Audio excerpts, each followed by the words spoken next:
ఇప్పుడు ఉన్న ఈ ప్రభుత్వంలో కూడా పనిచేస్తున్నారు. అంటే ఆ ప్రభుత్వానికి ఈ ప్రభుత్వానికి మీరు గమనించినటువంటి తేడా ఏంటి? ఆ ప్రభుత్వాలకేమో స్విచ్ ఢిల్లీలో ఉంటుంది, ఈ ప్రభుత్వం నేరుగా పరిశీలిస్తుంది. తెలంగాణ రాష్ట్ర వ్యాప్తంగా ముఖ్యంగా గిరిజన జిల్లాగా ఏర్పడినటువంటి భద్రాద్రి కొత్తగూడెం జిల్లాలో ఏదైతే ఈ పోడు రైతులకు ఈ యొక్క పోడు పట్టాలు ఇష్యూ చేస్తున్న నేపథ్యంలో పోడు రైతులందరూ కూడా ఆనందాలు వ్యక్తం చేస్తున్నారు. ఈ యొక్క పోడు పట్టాలు ఇవ్వడంలో ముఖ్య పాత్ర పోషించి అదేవిధంగా పినపాక నియోజకవర్గాన్ని అన్ని విధాలుగా కూడా అభివృద్ధి చేస్తున్నటువంటి బీఆర్ఎస్ జిల్లా అధ్యక్షులు, అదేవిధంగా ప్రభుత్వ విప్ బీఆర్ఎస్ పినపాక శాసనసభ్యులు రేఖాకాంతరావు ఇప్పుడు మనతో ఉన్నారు. వారిని అడిగి మరికొంత సమాచారం తెలుసుకునే ప్రయత్నం చేద్దాం. సార్ చెప్పండి, ఏదైతే మన రాష్ట్రంలో ముఖ్యంగా మన గిరిజన జిల్లాగా ఏర్పడినటువంటి భద్రాద్రి కొత్తగూడెం జిల్లాలో కూడా ఈ యొక్క పోడు పట్టాలు మీ హయాంలో ఇష్యూ చేయడం మీకు ఏ విధంగా ఉంది? మా వాళ్ళు పోడు భూములు మరి సాగు చేసుకుంటా ఉంటే అధికారులు అనేక మంది దాడులు చేస్తూ ఉన్నారు. అటువంటి సందర్భంలో దాడులు ఆపాలి, అట్లనే ఆ భూముల మీద హక్కులు కల్పించాలని కోరితే ఆనాటి నుండి ఈనాటి వరకు శతాబ్దాల కాలం బట్టి పోరాటం చేస్తూనే ఉన్నాం. కానీ ఏ ప్రభుత్వం కూడా మా సమస్యల్ని పరిష్కరించినటువంటి పాపాన పోలే. కానీ ఏదైతే కొమరం భీముల అభినవ కొమరం భీముగా నేను అభివర్ణిస్తా ఉన్న గౌరవ ముఖ్యమంత్రి గారిని, మరి ఆ సమస్యకి శాశ్వత పరిష్కారం చూపెట్టాడు. మామూలు కాదు, ఎందుకంటే గతంలో ఇచ్చినటువంటి పోడు భూముల పట్టాలు కూడా తాత్కాలికంగా ఏదో ఇచ్చినామని చెప్పేసి తాత్కాలికంగా ఇచ్చినారే, కానీ దాని మీద ఎటువంటి సర్వే చేసినటువంటిది కూడా లేదు. సర్వే ఇచ్చేటువంటిది ఎట్లా చేసిరంటే భూమి ఒక దగ్గర ఉంటే పట్టా ఒక దగ్గర మ్యాప్లు ఇచ్చారు. కానీ ఈరోజు అట్లా కాకుండా జియో ట్యాగ్ చేసి రేఖాంశాలు అక్షాంశాలను ప్రాతిపదికగా తీసుకొని భూముల్ని చాలా శాశ్వతమైనటువంటి పరిష్కారం పట్టాలు ఇచ్చుడే కాదు, పట్టాలతో పాటుగా ఏం చేసినారంటే రైతు బీమా, రైతు బంద్ వస్తూ ఉంది. రైతులకు ఏదన్నా ప్రమాదం జరిగితే రైతు బీమా వస్తూ ఉంది. ప్రమాదం కాదు, నార్మల్ డెత్ జరిగినా కానీ రైతు బీమా వస్తూ ఉంది. దాంతోపాటు గతంలో ఇచ్చినటువంటి వాటికి ఎట్లా ఉండంటే కరెంట్ వేసుకోవడానికి లేదు, ల్యాండ్ లెవెలింగ్ చేసుకోవడానికి లేదు, బోర్లు వేసుకోవడానికి లేదు, ఎటువంటి లేదు. తర్వాత బ్యాంకు రుణాలు కూడా ఇచ్చేటువంటి పరిస్థితి లేదు. కానీ ఈరోజు అనేకమైనటువంటి లాభాలు, కరెంటు తీసుకోవచ్చు, దాంతోపాటుగా రుణాలు తీసుకోవచ్చు, దాంతోపాటుగా బోర్లు వేసుకోవచ్చు, ల్యాండ్ సదును కూడా గిరి వికాస్ అనేటువంటి పథకం ద్వారా ఇవన్నీ బెనిఫిట్స్ కూడా జరగడానికి అవకాశం ఉంది. అంటే రేపు భవిష్యత్తులో మా ప్రభుత్వం వచ్చిన తర్వాత రేపు 3 నెలల తర్వాత మాకు ఎన్నికలు ఉన్నాయి. ఆ ఎన్నికల తదనంతరం మరి గిరి వికాస్ పథకాన్ని ఈ పోడు భూముల వాళ్ళందరూ కూడా మరి అమలు చేసి అన్ని చోట్ల కూడా సాగునీరు అందించేటువంటి ప్రయత్నం కూడా చేస్తారు. అంటే ఇంత గొప్ప కార్యక్రమాన్ని, ఎందుకంటే యుద్ధ వాతావరణం ఇటువంటి ఈ ఏజెన్సీ ప్రాంతంలో ఉన్నటువంటి అశ్వరావుపేట నుండి ఆదిలాబాద్ వరకు ఉన్నటువంటి ప్రాంతం ఎట్లా ఉండేదంటే వర్షాకాల సీజన్ వచ్చిందంటే అధికారులు, ఫారెస్ట్ అధికారులు, అదేవిధంగా మా ఆదివాసులు ఒక యుద్ధ వాతావరణం, కర్రలు పట్టుకొని, రోకన్లు పట్టుకొని, సీపుర్లు పట్టుకొని, కళ్ళల్లో కారం కొట్టినటువంటి సందర్భాలు అధికారుల మీద, అట్లా అనేక సందర్భాలలో ఇట్లా యుద్ధ వాతావరణం ఉండేది. వాళ్ళని మేము కొట్టం, మమ్మల్ని వాళ్ళు కొట్టం. ఇటువంటి ఒక యుద్ధ వాతావరణాన్ని, ఒక సమస్యాత్మకంగా ఉన్నటువంటి ప్రాంతాన్ని చాలా మంచిగా ఈరోజు ఎంత సంతోషపడతా ఉన్నారంటే మా వాళ్ళు జూన్ 30 ప్రకటించగానే, జూన్ 30 తేదీ పట్టాలు పంపిణీ కార్యక్రమం మొదలు పెట్టగానే అసలు మా వాళ్ళు అయితే ఇక పౌర్ణమి నాడు సమ్మక్క సారలమ్మకు మొక్కి కోళ్ళను కోసుకొని తిన్నట్టుగా పోడు పండగ చేసుకొని కోళ్ళు కోసుకొని సమ్మక్క దేవుని మొక్కుకొని కోళ్ళు కోసుకొని తిన్నటువంటి సందర్భం. అంటే చాలా సంతోషపడతాం. అయితే ఈ ప్రభుత్వం వచ్చిన తర్వాత, తెలంగాణ రాష్ట్రం వచ్చిన తర్వాత ఇంత పగడ్బందీగా ఏర్పాటు చేయడం. ఎందుకంటే గతంలో మాకు పట్టాలు ఇస్తే ఆ పట్టాలు దున్నడానికి పోతే నాకు వెంటనే ఫోన్ వచ్చేది, సార్ ఫారెస్ట్ వాళ్ళు నీ పట్టా జల్లదంటారు. సార్ ఎందుకు జల్లదురా అంటే పట్టా ఉన్న తర్వాత ఎందుకు మీరు చేస్తారా అని ఫోన్ చేస్తే, సార్ ఈయన పట్ట ఏమో ఈ ఊర్లో దున్నుతా ఉన్నాడు, పట్టా ఇచ్చిందేమో వేరే కార్డు ఇచ్చారు సార్, ఆ సైట్ వేరే కార్డు ఉంది కాబట్టి ఇది చెల్లదు అనేటోళ్ళు. అంటే అటువంటి ఇబ్బందులు లేకుండా శాశ్వత పరిష్కారం చేసినట్టు గౌరవనీయులు. మీ పినపాక నియోజకవర్గానికి సంబంధించి అంటే ఎన్ని వేల ఎకరాలకి, అదేవిధంగా ఎంతమందికి ఈ పోడు పట్టాలు ఇష్యూ చేశారు? అంటే మా దగ్గరకు వచ్చేసరికి 16,000 పట్టాలకి మనం పోడు భూముల పట్టాలు ఇష్యూ చేయడం జరిగింది, 16,000 మందికి. దాంతో 52,000 పట్టాలు, 52,000 ఎకరాలకు మా నియోజకవర్గంలో ఇవ్వడం జరిగింది. అంటే అత్యధికంగా ఈ జిల్లాలో అత్యధికంగా లాభం పొందినటువంటి నియోజకవర్గం, అత్యధికంగా లాభం పొందింది ఎవరై అంటే ఆదివాసుల తర్వాత బంజారాల తర్వాత కొంతమంది, అతి తక్కువ మంది ఉన్నారు కొంతమంది. మా దాంట్లో కొంతమంది యానాదులు కానీ ఎరకలు కానీ 1-2 ఉన్నారు అంతే తప్ప ఎక్కువ లాభం పొందింది ఆదివాసీ కోయలు, తర్వాత బంజారా సోదరులు లాభం పొందారు. 52,000 మంది అంటే అది మామూలు విషయం కాదు. ఈ నియోజకవర్గంలో అత్యధికంగా గుండాల మండలం వచ్చింది. అత్యధికంగా గుండాల మండలం ఉన్నటువంటి సుమారు 5,000 ఎకరాలకు పోడు పట్టాలు వచ్చినాయి. వీటన్నిటికి కూడా భవిష్యత్తులో 100% 3 ఫేజ్ కరెంట్ ఇస్తాం. తర్వాత గిరి వికాస్ పథకం తర్వాత బోర్లు, ల్యాండ్ లెవెలింగ్ ఇవన్నీ కూడా అమలు చేస్తాం, 100% అమలు చేస్తాం. కొంతమంది ఏంటంటే కాంగ్రెస్ వాళ్ళు మొన్నటిదాకా ఏం చేసినట్టు ఈ కేసీఆర్ పట్టాలు ఇచ్చేది లేదు, రేఖా కాంతారావు అన్ని కూడా ఏదో మాయమాటలు చెప్తా ఉన్నాడు, నేను పార్టీ మారిపోయినా, పార్టీ మారిన తర్వాత పోడు భూమి పట్టాలు తీసుకొస్తా అని చెప్పిండు, కేసీఆర్ గారిని ఒప్పిస్తా అని చెప్పిండు, కానీ పోడు భూమి పట్టాలు రావట్లేదని ప్రచారం చేశారు. ఈరోజు ఏం మాట్లాడాలో అర్థం కాక ఇవాళ పోడు పట్టాలు ఇచ్చిన తర్వాత ఈ పట్టాలు చెల్లవాట అని చెప్పేసి మళ్ళీ ప్రచారం. అంటే చూడండి ఎంత దరిద్రమైనటువంటి రాజకీయాలు చేస్తూ ఉన్నారంటే, అది ఎందుకు ఇట్లా చేస్తూ ఉన్నారంటే వారికి కేవలం ప్రజా సమస్యల పరిష్కారం కాదు వారి ఎజెండా. ఓన్లీ వాళ్ళకి కావాల్సింది ఏంది అంటే కుర్చీ కావాలి అంతే తప్ప ప్రజా సమస్యలు పరిష్కారం చేస్తే వాళ్ళు తట్టుకోలేకపోతా ఉన్నారు. ఎందుకంటే మళ్ళీ మా కుర్చీ దొరికే పరిస్థితి లేదు, ఈ కుర్చీ పోటీ ఎక్కువైపోయింది, తట్టుకునే పరిస్థితి లేరు. కాబట్టి మళ్ళీ కేసీఆర్ గారిని గెలిపించే పరిస్థితి కనపడతా ఉంది, రేఖా కాంతారావుని గెలిపించే పరిస్థితి కనపడతా ఉంది. కాబట్టి వాళ్ళు ఈ పట్టాలు దేనికి చెల్లవు? ఇవాళ రైతు బంధు ఇచ్చినందుకు చెల్లవా? రైతు బీమా ఇచ్చినందుకు చెల్లదా ఆ పట్టా? లేకపోతే కరెంట్ ఇచ్చినందుకు చెల్లదా? లేకపోతే బోర్లు వేసుకోవడానికి అవకాశం ఇచ్చినందుకు చెల్లదా? మరి ల్యాండ్ లెవెలింగ్ చేసినందుకు చెల్లదా? లేకపోతే రుణాలు తీసుకోవడానికి కూడా అవకాశం కల్పించినందుకు చెల్లదా? ఎందుకు చెల్లదు అని చెప్పి నేను ప్రశ్నిస్తాను. అంటే ఏదో ఆకతాయిలు మాట్లాడినట్టు మాటలు కాదు, ఒక మాట్లాడేటప్పుడు ఒక స్థిరత్వం ఉన్నటువంటి మాటలు మాట్లాడాలి, ప్రజలకు లాభం చేసేటువంటి మాటలు మాట్లాడాలి తప్ప రాజకీయంగా బురద జల్లాలని చెప్పి చేస్తే ఇక్కడ ఎవరు చూస్తూ ఊరుకోరు, ప్రజలందరూ గమనిస్తూ ఉన్నారు. అట్లనే ఆదివాసీ సోదరులందరూ కూడా గమనిస్తే ఈ మాయ మాటలకి నమ్మే పరిస్థితి లేదు. ఎందుకంటే కేసీఆర్ గారు ఏదైతే మాట ఇచ్చారో, నేను పార్టీలో జాయిన్ అయ్యేటప్పుడు ఏదైతే మాట ఇచ్చారో 100% నువ్వు అడిగేది న్యాయమైనటువంటి కోరిక, మీ కొమరం భీం దగ్గర నుండి మొదలు పెడితే ఈనాటి వరకు కూడా మీ వాళ్ళంతా కూడా మరి యుద్ధం చేస్తూ ఉన్నారు ప్రభుత్వం ఇట్లా. కాబట్టి ఖచ్చితంగా నేను 100% పోడు భూముల పట్టాలు ఇస్తా అని చెప్పిండు, 100% అమలు చేసిండు. సార్, ఏదైతే ఈ పోడు పట్టాలు ఇష్యూ చేస్తున్న పరిస్థితులలో ఇప్పుడు ఏదైతే ఇటు ఫారెస్ట్ అధికారులకు కావచ్చు, ఈ పోడు రైతులకు కావచ్చు, ఈ మధ్యలో గొడవ అనేది సమసిపోయినట్లు భావించవచ్చా? 100% సమసిపోయింది. ఎక్కడ కూడా అటువంటి వాతావరణం కనిపించదు. ఇంకా మిగతా గిరిజనేతల సోదరులు కూడా 75 సంవత్సరాల నుండి మాతో కలిసి బతికినటువంటి వారికి కూడా ఇవ్వాలనేటువంటి ఒక మంచి ఆలోచనతో మా ముఖ్యమంత్రి గారు వారికి కూడా సర్వే చేయించడం జరిగింది. కానీ ఈ కేంద్ర ప్రభుత్వ పరిధిలో ఉన్నటువంటి చట్టం కాబట్టి వాళ్ళు ఒప్పుకునే పరిస్థితి లేదు. ఆయన మా గిరిజనులకి, ఆదివాసులకి పక్క రాష్ట్రాలలో ఇవ్వలే, ఆంధ్రప్రదేశ్ రాష్ట్రంలో వారికి కూడా ఇవ్వడానికి అవకాశం లేకుండా ఆఫ్ చేశారు. కానీ మీలాంటి వాళ్ళు చాలామంది అడిగారు, కేంద్ర ప్రభుత్వ చట్టం కదా మీరు ఎట్లా ఇస్తారు అని చెప్పేసి. మేము అమలు చేసి చూపెట్టినాం మేము, కానీ ఊహలకు అందని విధంగా అమలు చేసి చూపించినాం. గిరిజనేతల సోదరులకు కూడా భవిష్యత్తు కాలంలో మరి మేము కూడా జాతీయ పార్టీగా, ఎందుకంటే ప్రాంతీయ పార్టీ నుండి జాతీయ పార్టీగా ఆవిర్భవించిన తర్వాత మేము కూడా జాతీయ స్థాయిలో రేపొద్దున అవకాశం వస్తే, మా పెద్దసారు రేపు మరి ప్రధానమంత్రి అయితే, లేకపోతే ఏమైనా పొరపాట్లు తేడా వస్తే మేము ఎవరికైతే మద్దతు తెలుపుతామో ఆ ప్రభుత్వమే రేపు కేంద్రంలో వస్తుంది. బీజేపీ ప్రభుత్వం ఎట్టి పరిస్థితుల్లో రాదు. 100% మేము మద్దతు తెలిపినటువంటి ప్రభుత్వం వస్తుంది, అది ప్రజల ప్రభుత్వం ఏర్పడుతుంది. కాబట్టి గిరిజనేతల సోదరులకు కూడా ఆ ఏదైతే ROFR యాక్ట్ ఉన్నదో దాన్ని కొంత రిలాక్సేషన్ ఇచ్చి దాన్ని సవరించి 100% వారికి కూడా పట్టాలు ఇచ్చేటువంటి ఏర్పాటు 100% చేస్తాం. వారు కూడా నిరుత్సాహపడాల్సినటువంటి అవసరం లేదు, అధైర్యపడాల్సినటువంటి అవసరం లేదు. కేసీఆర్ గారు ఏదైతే చెప్పిండో దాన్ని అమలు చేసి తీరుతాడే తప్ప ఎటువంటి దాంట్లో శంకించాల్సినటువంటి అవసరం లేదు. 100% ఇస్తాం. కాబట్టి ఇటువంటి వాతావరణం ఎక్కడ కూడా ఇక మళ్ళీ పంచాయతీలు గొడవలు అవుతాయి అని చెప్పేసి ఎక్కడ కూడా దాన్ని ఆలోచించాల్సిన అవసరం లేదు. శాశ్వత పరిష్కారం జరిగిందని చెప్పేసి నేను నమ్ముతాను. ప్రజలు కూడా హ్యాపీగా దున్నుకుంటా ఉన్నారు, పత్తి పెట్టుకుంటా ఉన్నారు బ్రహ్మాండంగా. ఇప్పుడు ఎక్కడికి పోయినా కానీ పత్తులు పెడతా ఉన్నారు బ్రహ్మాండంగా. ఇప్పటికే కొద్దిగా వర్షాభావం వల్ల కొద్ది ఇబ్బంది అవుతా ఉంది, అయినప్పటికీ కూడా పత్తులు పెడతానే ఉన్నారు. ఎక్కడ కూడా అటువంటి పరిస్థితులు రావు.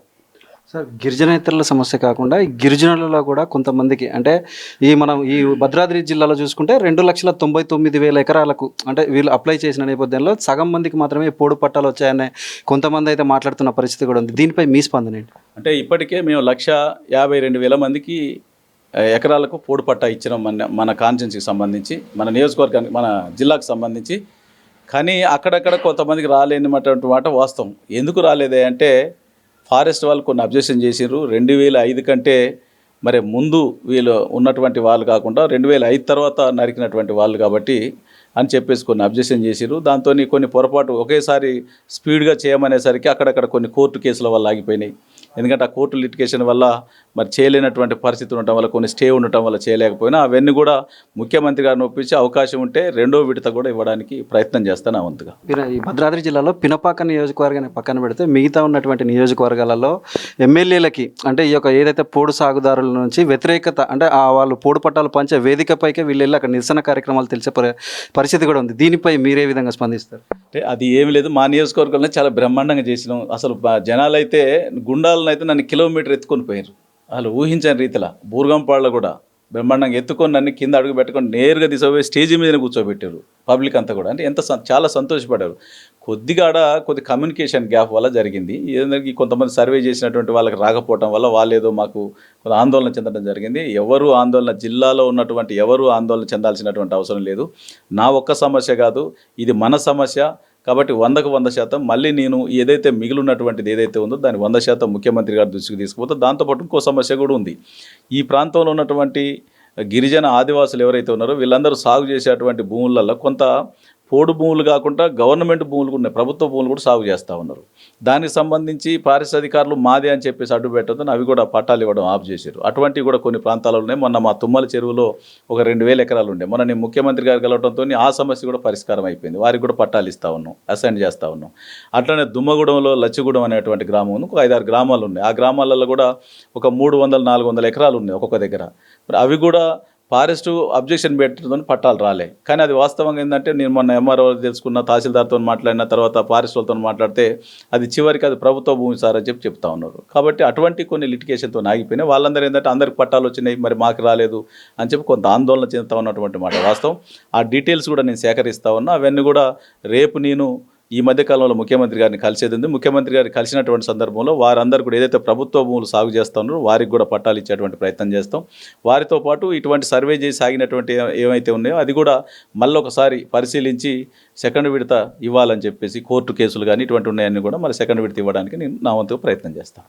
సరే, ఇక పినపాక నియోజకవర్గానికి వస్తే, ఏదైతే 2018లో హస్తం పార్టీపై గెలిచిన మీరు ఏదైతే పినపాక నియోజకవర్గాన్ని అభివృద్ధి పదంలో నడిపించాలని ఒక ఉద్దేశంతో అయితే అధికార పార్టీ వైపు అయితే వెళ్ళారు. అంటే దాంట్లోకి వెళ్ళినందుకు ఈ యొక్క అభివృద్ధి జరిగిందని మీరు భావిస్తున్నారా? 100కు 100% జరిగింది. ఎందుకంటే ఆనాడు నేను కాంగ్రెస్ పార్టీలో గెలిచినటువంటి మాట వాస్తవం. కానీ ప్రజలందరూ కూడా ఎందుకు ఓట్లు వేసినారంటే, ఆ రోజు నేను ప్రతిపక్షంలో ఉండి పోడు భూముల మీద పెద్ద ఎత్తున పోరాటం చేసిన. దాని మీద నా మీద 16 కేసులు అయినాయి. ఫారెస్ట్ అధికారులు పెట్టినారు, పోలీస్ అధికారులు పెట్టారు. నా మీద మొత్తం 16 కేసులు అయినాయి. దాంతోపాటు నేను ఏంటంటే, ఖచ్చితంగా ప్రభుత్వం వస్తే 100కు 100% మీకు పోడు భూముల పట్టాలు ఇప్పిస్తా అని చెప్పేసి మాట ఇచ్చిన. దాంతోపాటు అనేక వాగులు, ఒక పక్క మల్లన్న వాగు, కిన్నెరసాని, ఏడుమెలకల వాగు, జల్లేరు వాగు, పెద్దవాగు, ఇట్లా అనేక వాగుల మీద రాకపోకలకి బాగా వర్షాకాలం వచ్చిందంటే బాగా అంతరాయం ఉండేది. వాటి మీద బ్రిడ్జిలు లేక, వంతెనలు లేక అనేక ఇబ్బంది పడేటువంటి పరిస్థితి ఉండే. కానీ ఈరోజు ఏమైందంటే, గౌరవ ముఖ్యమంత్రి గారి ఆశీస్సులతోని, కేటీ రామారావు గారి ఆశీస్సులతోని ఈరోజు పెద్ద ఎత్తున నిధులు వచ్చినాయి. ఒక 120 కోట్ల రూపాయలతోని ఈ వాగుల మీద, వంకల మీద బ్రిడ్జిలు కన్స్ట్రక్షన్ అవుతా ఉన్నాయి. రేపు కొన్ని ఓపెనింగ్ కూడా దగ్గరికి వచ్చినాయి. అవి కూడా పూర్తి కావడానికి వచ్చింది. ఓపెనింగ్ కూడా చేసేస్తాం అవన్నీ కూడా. తర్వాత 100 కోట్ల రూపాయలతోని ప్రతి గ్రామానికి, ఈ పినపాక నియోజకవర్గంలో ఉన్నటువంటి ఏ గ్రామానికి కూడా బీటీ రహదారి మంజూరు కాలేదు అని చెప్పేసి ఎవరు నా దగ్గర దరఖాస్తు పట్టుకొని రాదు. అంటే ఆ స్థాయిలో అభివృద్ధి జరిగింది. ఈరోజు నడుస్తూ ఉన్నాయి, పనులన్నీ కూడా బ్రహ్మాండంగా నడుస్తూ ఉన్నాయి. కాబట్టి నేను ఏదైతే అనుకున్నానో, దేనికోసం అయితే నేను ఉద్యోగాన్ని వదిలిపెట్టి ఈ ప్రాంతం సమస్యలపైన నాకు చెలించినటువంటి నా మనస్సుని నేను ఖచ్చితంగా ఈ సమస్యల పట్ల యుద్ధం చేసి ఖచ్చితంగా అవన్నీ కూడా సౌకర్యాలు కల్పించాలి, మౌలిక సదుపాయాలు కల్పించాలని ఏదైతే లక్ష్యంతో వచ్చినో దానికి తగినటువంటి వ్యక్తి ఎవరయ్యా అంటే, సమస్యల పట్ల చిత్తశుద్ధితో పరిష్కరించేటువంటి వ్యక్తి కేసీఆర్ గారే రైట్ అని అనుకున్న నేను కేసీఆర్ గారి దగ్గరికి పోయి అడగడం జరిగింది. గౌరవనీయులు నేను అడిగినటువంటి దానికి వారు కూడా, మీరు అడిగేదాన్ని కూడా న్యాయమైనటువంటి సమస్యలు కాంతారావు గారు 100కు 100% మరి ప్రభుత్వంలో ఉంటేనే నీ పోడు భూముల సమస్య పరిష్కారం అవుతుంది. కాబట్టి మీరు అడిగినట్టుగా మీ ప్రాంతం 100కు 100% నాకు తెలుసు. నేను 2-3 సందర్భాలలో హెలికాప్టర్ మీద పోయేటప్పుడు కూడా నేను మీ గుండాల ఏరియా కూడా చూసిన. నేను 100కు 100% నీ సమస్యలు పరిష్కరిస్తాను ఏ విధమైన మాట ఇచ్చారో అన్నట్టుగా 100కు 100% ఆయన మాట నిలబెట్టుకున్నాడు. ఆ మాట నిలబెట్టుకున్న విధంగానే మరి 100% నాకు నిధులు కూడా మంజూరు చేసిండు. బ్రహ్మాండమైన అభివృద్ధి జరుగుతూ ఉంది. సార్, మీరు గత ప్రభుత్వాలలో పనిచేశారు, అదేవిధంగా ఇప్పుడు ఉన్న ఈ ప్రభుత్వంలో కూడా పనిచేస్తున్నారు. అంటే ఆ ప్రభుత్వానికి ఈ ప్రభుత్వానికి మీరు గమనించినటువంటి తేడా ఏంటి? ఆ ప్రభుత్వాలకేమో స్విచ్ ఢిల్లీలో ఉంటుంది, ఈ ప్రభుత్వం నేరుగా పరిశీలిస్తుంది. కేసీఆర్ గారు ఇక్కడే ఉంటాడు కాబట్టి నేరుగా పరిశీలిస్తారు. అడిగిన దానికి మనకు నేరుగా స్పందిస్తారు. కొన్ని సమస్యలు ఇక్కడ అడిగితే ఢిల్లీలో అడిగి సమాధానం చెప్పే పరిస్థితి ఉంటుంది.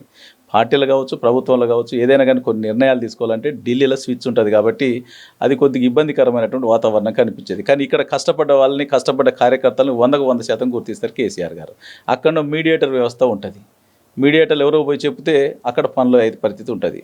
మన ఏడాదికి ఒకసారి కనపడాలి. ఎన్నైతే వచ్చేటోడు పోయేటోడు ఎప్పుడైనా కానీ కేసీఆర్ గారికి దండం పెట్టుకొని నమస్కారం చెప్పి రావచ్చు. అంటే చాలా బ్రహ్మాండంగా ఆ ప్రభుత్వానికి ఈ ప్రభుత్వానికి ఇంకోటి ఏంటంటే ఈ ప్రభుత్వం కొన్ని ప్రత్యేక లక్ష్యాలతో ఏర్పడినటువంటి ప్రభుత్వం. 14 సంవత్సరాల సుదీర్ఘ పోరాటం చేసి ఈ సమస్యల్ని 60 సంవత్సరాల గోస తీర్చడానికి ఏర్పడినటువంటి ప్రభుత్వం కాబట్టి ఆ లక్ష్యాల దిశగా ఈ ప్రభుత్వం పనిచేస్తూ ఉంది. కనుకనే ఇటువంటి వెనుకబడినటువంటి ప్రాంతాలకు కూడా పెద్ద ఎత్తున నిధుల సమీకరణ జరిగింది. గతంలో ఇటువంటి పరిస్థితి లేదు. 1 కోటి రూపాయలు మంజూరు చేసుకోవాలంటే చాలా తిప్పలు పడాలి, చెప్పులు అరిగేలా తిరిగే పరిస్థితి ఉండే. కానీ ఈరోజు ఆ పరిస్థితి లేదు. 1 కోటి రూపాయలు అడితే 10 కోట్లు ఇస్తారు, 10 కోట్లు అడితే 100 కోట్లు ఇస్తారు మా ముఖ్యమంత్రి గారు. అంత స్పీడ్గా స్పందించేటువంటి మనస్తత్వం ఉంది.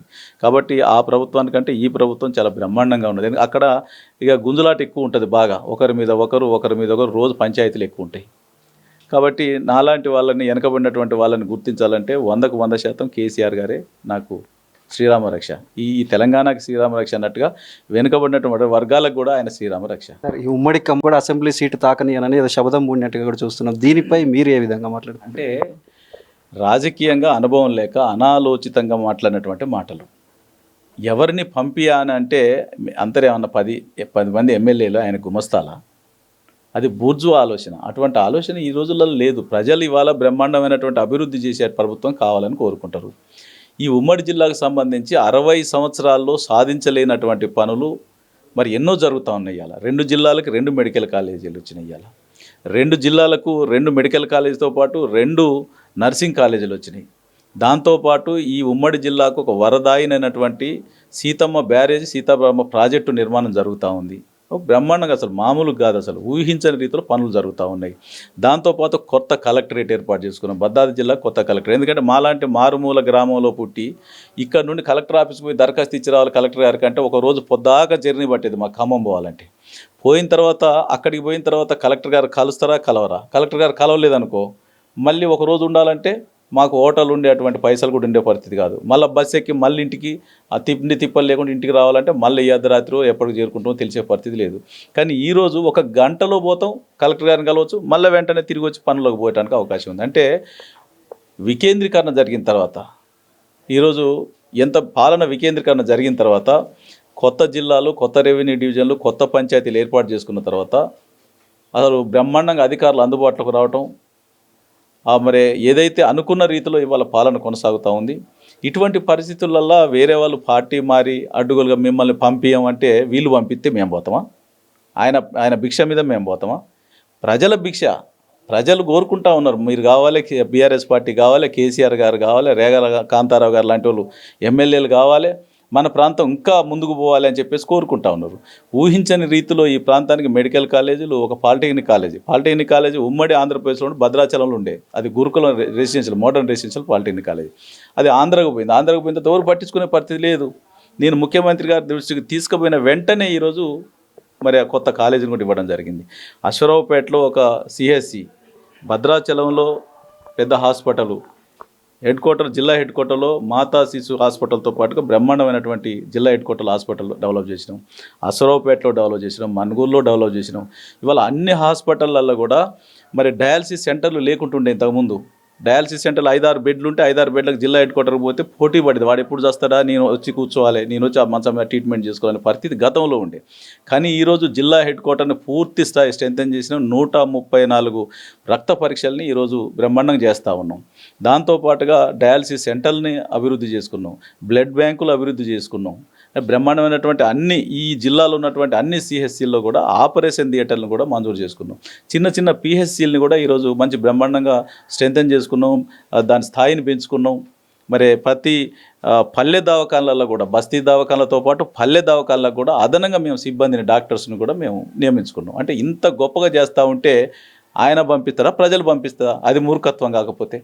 నా దగ్గర డబ్బు ఉంది, నేను ఏదో చేస్తా అనుకుంటే, డబ్బుతో కొనాలనుకుంటే ఖమ్మం జిల్లా ప్రజలు అంత ఈజీగా అమ్ముడుపోయే ప్రజలు కాదు. ఇక్కడ కమ్యూనిస్టులు చాలా చైతన్యం చేసినటువంటి ప్రాంతం ఇదంతా కూడా.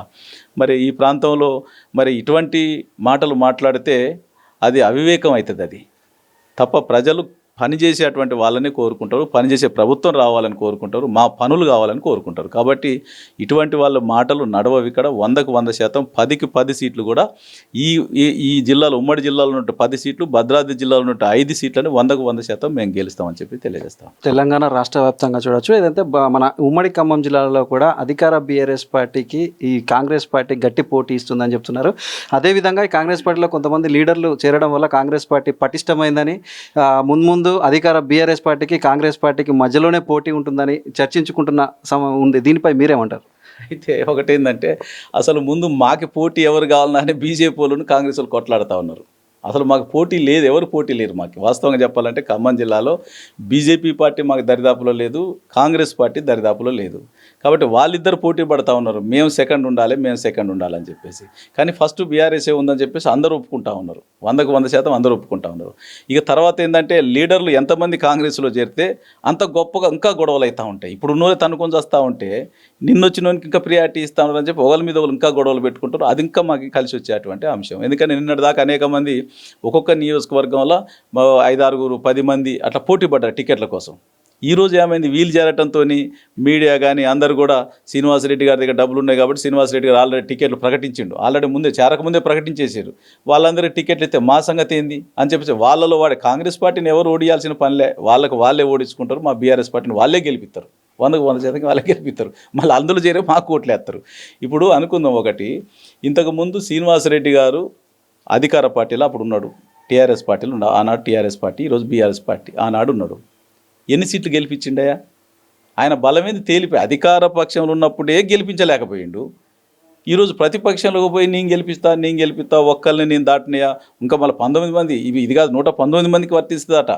ఈ 10 మందితో పోదాట, ఇది 119 మంది. ఇంకా మరి 119 మంది కాంగ్రెస్ పార్టీకి గెలిచే పరిస్థితి ఉంటే, మరి 50 సంవత్సరాలు పాలించిన కాంగ్రెస్ పార్టీ అడ్రస్ లేని పరిస్థితి అయింది. ఇవాళ ఎందుకు అయింది అంటే, వీళ్ళ నాయకత్వం లేమి అంతే. ఇవాళ ఒక ఆయన ప్రకటించిండు అక్కడ ఏమంటే, నేను అమెరికాలో మాట్లాడండి, ఇవాళ ఒక పెద్ద మనిషి మాట్లాడి, వాళ్ళ పీసీసీ ప్రెసిడెంట్ మాట్లాడండి, ఏమనంటే ఉచిత కరెంటు వేస్ట్, అసలు రైతులకు దండగా అని చెప్పేసి మాట్లాడుతూ, ఇప్పుడిప్పుడే రైతులు మంచిగా అవుతా ఉన్నారో దేవుడా అని మేము అనుకుంటా ఉన్నాం.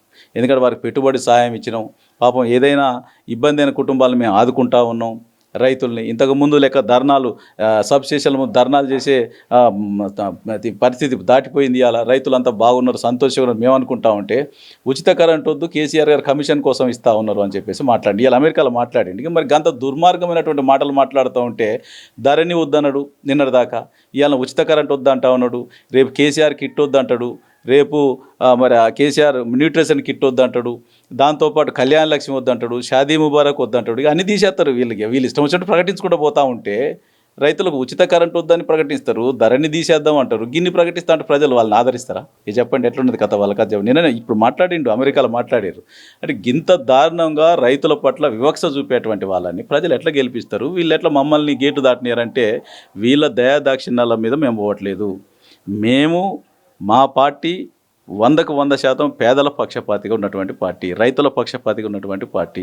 మరి రైతుల సమస్యల పట్ల, పేదల సమస్యల పట్ల, కార్మికుల సమస్యల పట్ల చిత్తశుద్ధితో పనిచేసేటువంటి పార్టీ. మా నాయకుడు అంత గొప్ప నాయకుడు, చాలా దూరదృష్టి ఉన్నటువంటి నాయకుడు. కాబట్టి 100కు 100% మమ్మల్ని గెలిపిస్తారు, ఎటువంటి డౌట్ లేదు దీంట్లో. ఏదైతే మొన్న ఖమ్మం వేదికగా జరిగినటువంటి కాంగ్రెస్ సభకు అధికార బీఆర్ఎస్ పార్టీ వాళ్ళు అడ్డుకున్నారని, అదేవిధంగా మున్సిపాలిటీలో నీళ్లు రాకపోయినా కూడా అధికార బీఆర్ఎస్ పార్టీ వాళ్ళే అడ్డుకున్నారని అయితే వాళ్ళు ప్రచారం చేసుకున్న పరిస్థితి ఉంది. దీనిపై మీరేమంటారు?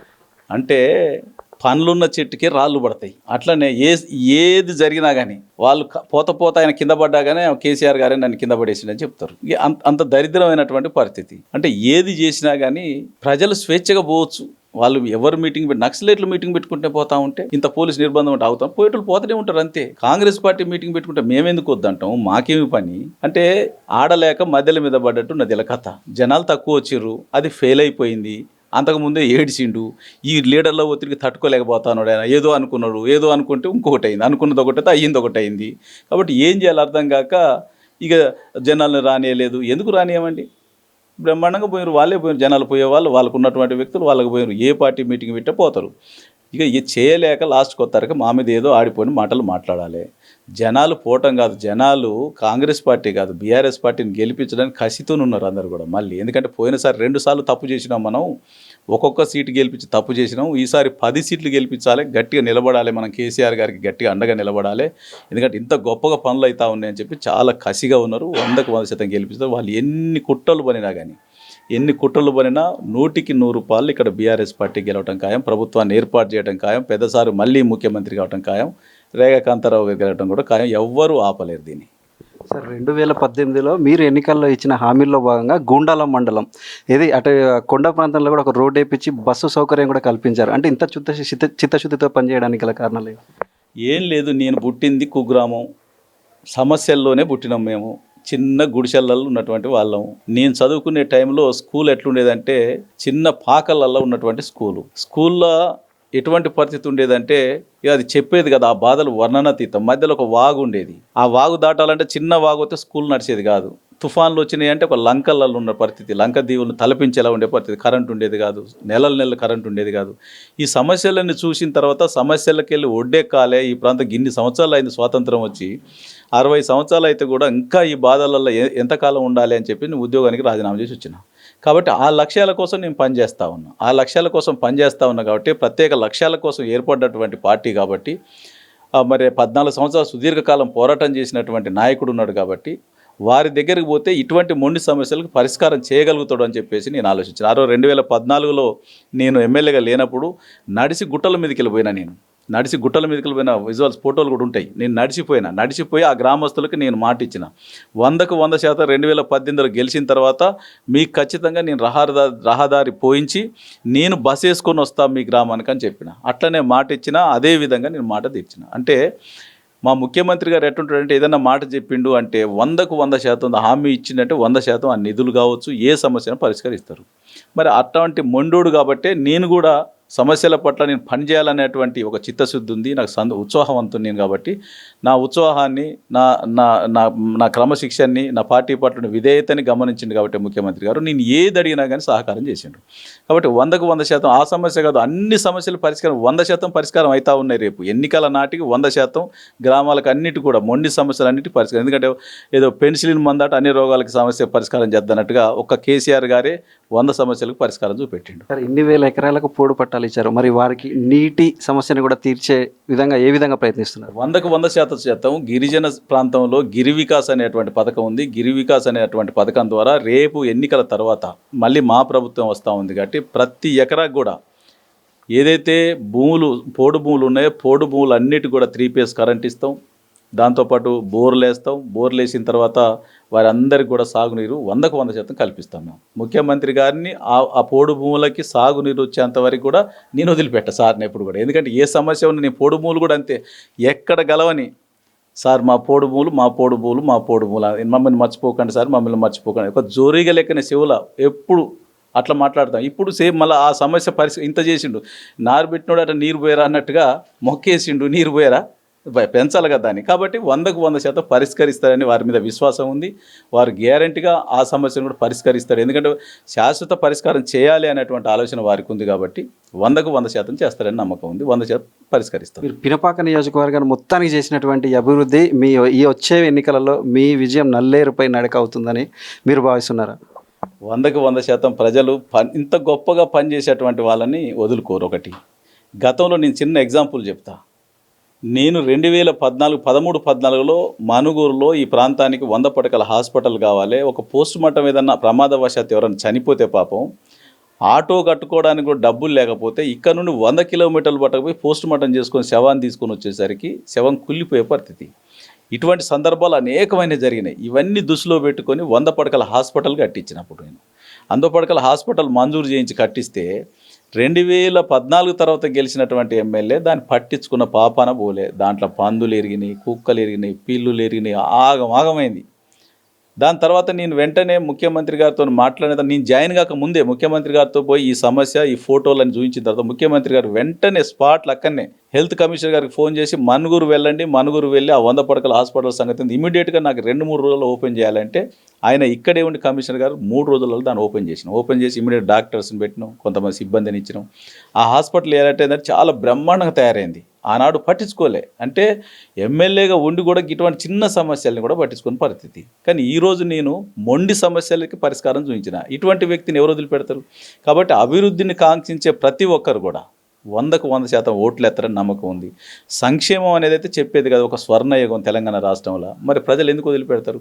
మరి ఆనాటిని ఒకసారి గుర్తు చేసుకొని ఈనాటి పరిస్థితులను గుర్తు చేసుకున్నటువంటి ప్రతి ఒక్కరు ఎవ్వరు కూడా వదిలిపెట్టరు. 100కు 100% బీఆర్ఎస్ పార్టీని గెలిపిస్తారు. రేపు ఎమ్మెల్యేగా నన్ను 100% అసెంబ్లీకి పంపుతారు. మొత్తంగా చూసుకుంటే ఈ భద్రాద్రి జిల్లాలో అదేవిధంగా పినపాకలో తన హయాంలో పోడు పట్టాలు ఇవ్వడం చాలా అదృష్టంగా, అదేవిధంగా తను చేసినటువంటి అభివృద్ధి ఈ వచ్చే ఎన్నికలలో ఘన విజయం అందిస్తుందని మనతో తెలుపునట్టు చూడొచ్చు. కెమెరామెన్ శ్రీనివాస్తో నవీన్, అమ్మా న్యూస్, భద్రాద్రి జిల్లా.